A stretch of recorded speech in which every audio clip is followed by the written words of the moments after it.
The Berkshire International Film Festival is gearing up for its Sweet 16 this year. The annual event will be taking place from June 2nd through June 5th, and for the first time ever, it will be going hybrid, welcoming back guests in person as well as offering a virtual option. I spoke with founder and artistic director Kelly Vickery to learn more about the diverse films and features at this year's festival. I began the film festival in 2006. I had recently moved to the Berkshires and it became a permanent home for me with my family. We in the Berkshires, we celebrate so much. We celebrate music at Tanglewood and dance at Jacob's Pillow. Of course, lots of theater is celebrated here. And I felt like film, which is such an accessible, wonderful medium, wasn't really getting the kind of festival atmosphere that it deserved. So I started in 2006, and within 2 years, I had paid off debt on a credit card, and it was off and running. And it's been embraced by the community. And here we are, 16 years later, and have even survived a pandemic. And speaking about the pandemic, for the past 2 years, you have really had to be creative and really reinvent the festival. How has the pandemic changed this event, and will some of these changes actually remain permanent as you move forward? This year, it's not going to be as big a festival. We will have the same amount of films, but we've structured it a little differently so that lobbies aren't full and cinemas aren't packed. So there's an easier flow to it, if you will. And one of the things that we discovered last year when we went virtual was that it was very popular. So our festival will remain a hybrid festival going forward. We have in-person offerings, but we also have a curated offering of virtual screenings as well. So you can participate from your living room or in the theater. So this year, we're back in person in some aspect. How do you feel about that? How was it to kind of remake those connections with the theaters, the local theaters? How do you feel about being in person? Excited, is in a word, excited. I personally love going to the movies. I love being in the theater. I love working with my colleagues at the Mahawi and the Triplex, and now we've expanded to Tanglewood. And it's really it's a great atmosphere to be inside a dark theater with your community, safely distanced. So I'm very excited about being in person, and we have many filmmakers who are coming. They cannot wait to be in person doing Q&As with their audience. So I think it's all very positive. We do check vaccine cards, and we recommend obviously masking. The Mahawi actually is mandatory masking. So we do feel that even though we will be in person, it will continue to remain safe. So this year's lineup features 25 documentaries, 27 narrative features, 15 short films, and 13 animated shorts representing a span of over 30 countries. What are some of the films that you are most excited about and that festival goers can expect to see? Well, I'm very excited about, first and foremost, our opening night film, Art and Crimes. Art and Crimes is an amazing inspirational film of a man who was incarcerated and found his voice as an artist while in jail, and the connections he made with other artists in jail. And now they're all out and are thriving, now well-known artists. So it's a very inspirational film. It talks about the injustice in the in the criminal system, but it also talks about learning to, when you're knocked down, learning to get back up and really live a fruitful, meaningful life of purpose. So I'm very excited about that. Our closing night film is Pretty Problems, which is a film I found at Sonoma Film Festival. And it's a very funny, very smart, very clever film. And we also have, at the festival, we have a Bernstein's Wall about Leonard Bernstein. And he loomed large here in Berkshire County at Tanglewood in the summers. We have a world premiere of a film called As Prescribed about the opioid epidemic.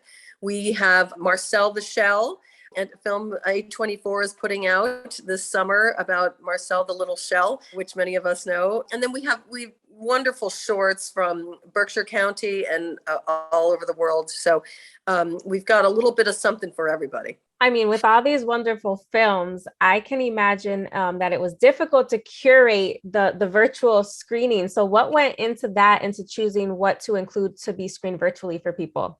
Well, that actually mostly is a bit dictated by distribution companies and by filmmakers. If a film is being released soon, maybe the distribution company doesn't want to have it out virtually.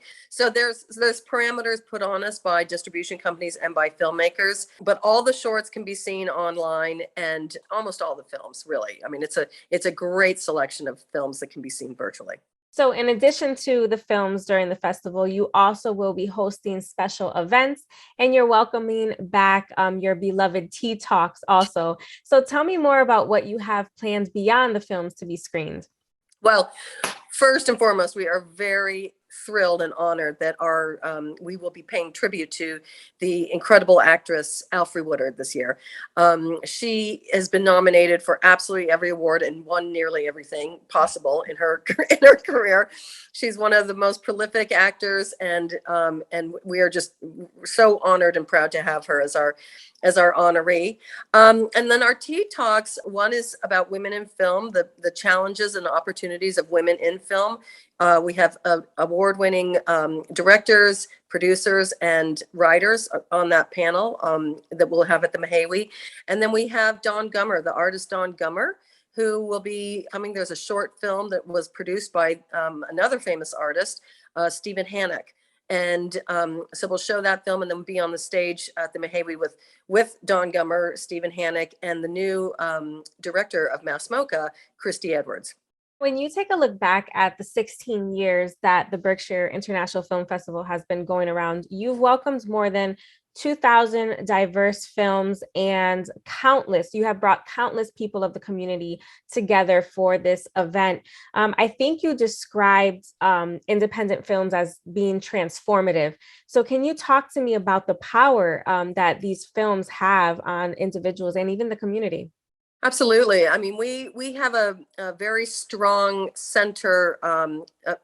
We don't program. We don't theme our programming, but we always have a very strong core of environmental films. And one of those transformative moments was a film we had called Plastic Ocean. And Plastic Ocean was a fantastic film about the plastic in our ocean and the damage it's doing. That film literally created movement in our Great Barrington community to stop single-use water bottles and plastic bags. Unfortunately, that went away during the pandemic and plastic bags came back, but we're making that movement again to try to get rid of them. But that film was so transformative to our community that we literally got rid of plastic bags for over 2 years.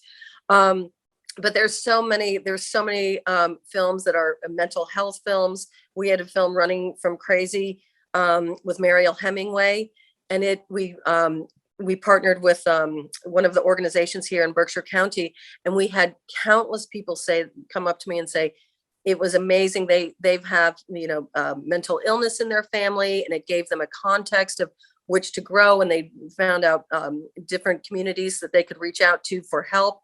So whether it's environmental or it's also just beautiful, it's inspiring. I hope certainly that's what our opening night film and some of our many other films. We have a film called Pasang in the Shadow of Everest about a woman female Sherpa, which is a very, very unusual thing. Of course, it's a very male-dominated culture, but Pasang, is a female Sherpa, and so I hope that's also very inspirational to young women and to quite frankly anyone out there.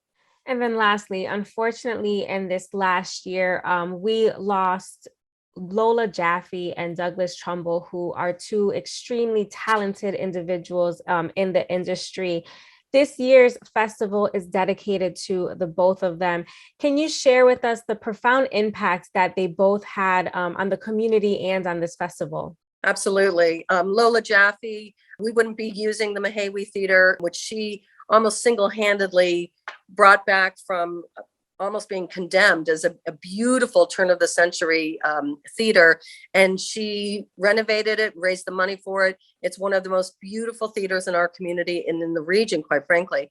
So Lola had an amazing impact. The reason we're in the Mahawi is because that's the house that Lola built. And Douglas Trumbull, wow, what an icon truly in the industry. He was a visionary in visual effects. He created many of the trademarks of how we view film today. And Doug was a mentor to dozens of the filmmakers that came to BIFF throughout the years. He was an inspiration, a mentor, and a dear, dear friend. So they both are greatly missed.